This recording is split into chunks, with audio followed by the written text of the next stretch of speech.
Welcome back to the April Jones Show. I am your host, April Jones, sitting here with world-renowned health expert Dr. Ping. You mentioned before the break that you had some practical and effective solutions to the obesity epidemic, including some controversial ideas. Could you explain what you mean by this? Yes, certainly. We have to attack this problem from various angles. There is no single solution or way. However, there are 5 players that need to get involved in order for this whole solution to work. Even if a single player isn't involved, then this solution will most likely not work. I'm listening.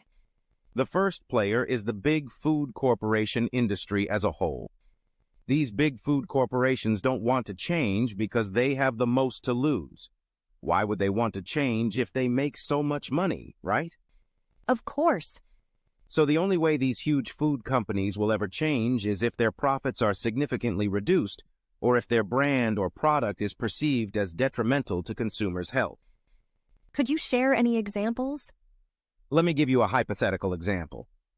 Imagine you run a huge international food company making billions of dollars every year.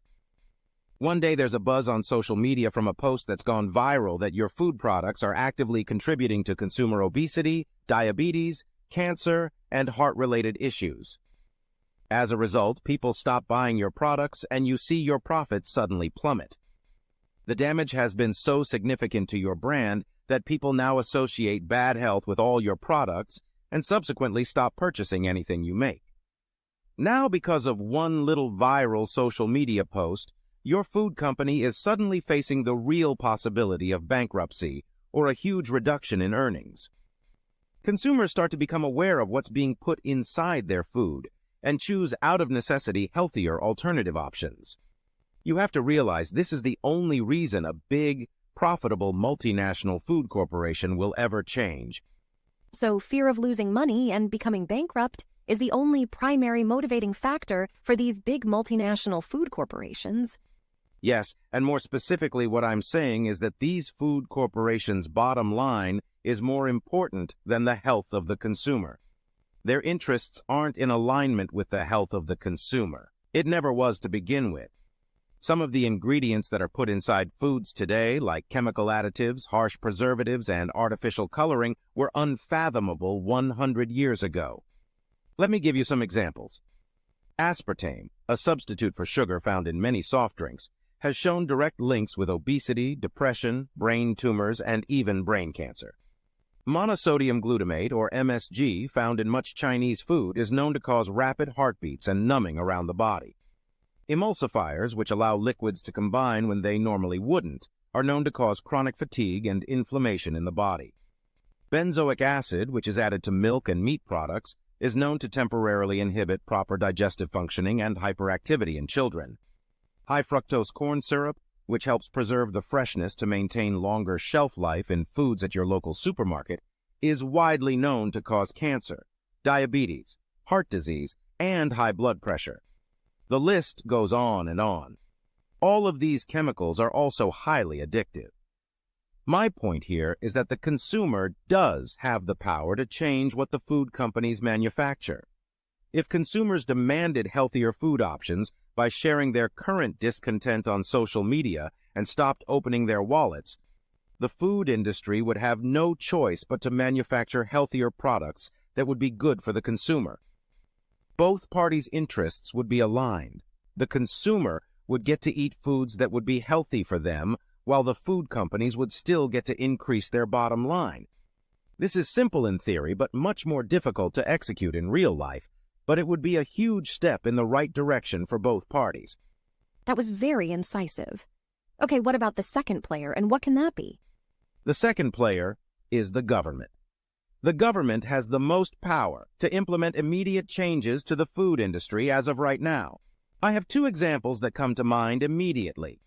Firstly, they can impose a food tax on certain types of foods, like sodas, chocolates, and potato chips, to make them more expensive for consumers to buy. Our studies have shown that processed food isn't necessarily cheaper than healthier fresh produce. However, if consumers even perceived purchasing cheap fast food as more expensive than healthier alternatives, they would surprisingly opt to choose the one that would help them save more money. So by at least making processed food cost as much as fresh foods, the consumer would seriously consider purchasing healthier alternatives. That's interesting to hear. The second example I'm going to mention is a very controversial way how the government could force food companies to add new extreme labeling standards to certain unhealthy foods like chocolates or sodas. For instance, putting labeling on the packaging that is very strong in its message delivery, like overconsumption of this food will lead to diabetes, heart diseases, and hypertension.